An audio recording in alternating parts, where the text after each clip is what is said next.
ചിന്തിക്കുമെങ്കിൽ മനുഷ്യന്റെ ചിന്ത വെറും മിഥ്യയാണ്.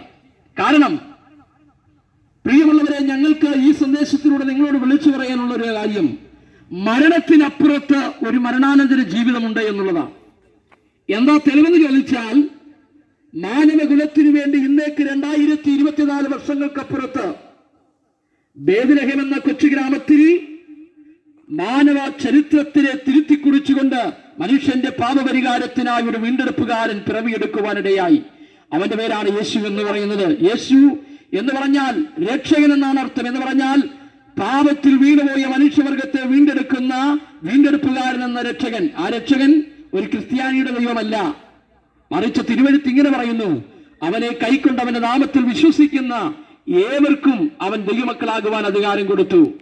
അവിടെ പണ്ഡിതനെന്നോ പാമരനെന്നോ ഇല്ല, കറുത്തവനെന്നോ വെളുത്തവനെന്നോ ഇല്ല, ആണെന്നോ പെണ്ണെന്നോ ഇല്ല. ജാതി വർഗ വർണ്ണ വ്യത്യാസങ്ങൾ കൂടാതെ, ലിംഗ വ്യത്യാസങ്ങൾ കൂടാതെ മാനവകുലത്തിന് വേണ്ടി പാപം നിറഞ്ഞ ഭൂമിയിൽ പാപമില്ലാത്തവനായി കടന്നു വന്ന് അവസാനത്തുള്ളി രക്തം വരെയും പാപത്തിനു വേണ്ടി കാൽവറിയുടെ കുലത്തലങ്ങളിൽ 2 കള്ളന്മാരുടെ നടുവിൽ ഏൽപ്പിച്ചു കൊടുത്ത ഒരുവനുണ്ടെങ്കിൽ അത് ഞാൻ പ്രസംഗിക്കുന്ന കർത്താവായ യേശു ക്രിസ്തുവാണ്. ആ യേശു ക്രിസ്തു എന്ന് പറയുന്നത് നിന്റെ രക്ഷകനാണ്.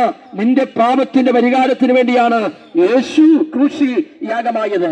അവിടെ മുസ്ലിമെന്നോ ഹിന്ദുവെന്നോ ജൈനനെന്നോ ബുദ്ധനെന്നോ ഇല്ല, മറിച്ച് അവനെ കൈക്കൊണ്ട് അവന്റെ നാമത്തിൽ വിശ്വസിക്കുന്ന ഏവർക്കും അവൻ ദൈവമക്കളാകുവാൻ അധികാരം കൊടുത്തു. അതുകൊണ്ട് കർത്താവായ യേശു ക്രിസ്തു ഒരു ക്രിസ്തുമത സ്ഥാപകനായി ഒരു മതം സ്ഥാപിക്കുവാൻ ഈ ഭൂമിയിലേക്ക് വരുന്നവനല്ല. യേശു ഒരു മതസ്ഥാപകനുമല്ല, മറിച്ച് യേശു ഒരു മാർഗമായിരുന്നു, ഒരു വഴിയായിരുന്നു. അതുകൊണ്ടാണ് കർത്താവ് പറഞ്ഞത്, ഞാൻ തന്നെ വഴിയും സത്യവും ജീവനുമാണ്. നിങ്ങൾക്കൊരു നിത്യമായി ജീവൻ ഉണ്ടാകുവാൻ നിങ്ങൾ എന്നിൽ വിശ്വസിക്കുവിൻ. പ്രിയമുള്ളവരെ, സകലരും മരിച്ചാറടി മണ്ണിൽ നീറിയൊടുങ്ങുമ്പോൾ മരണത്തെ ജയിച്ചുയർത്തെന്നിന്നും പിതാവിന്റെ വലത്തുഭാഗത്ത് മനുഷ്യർക്ക് വേണ്ടി പക്ഷപാതം ചെയ്തുകൊണ്ടിരിക്കുന്ന ഒരുവനുണ്ടെങ്കിൽ അത് ഞാൻ പ്രസംഗിക്കുന്ന കർത്താവായ യേശു ക്രിസ്തുവാണ്.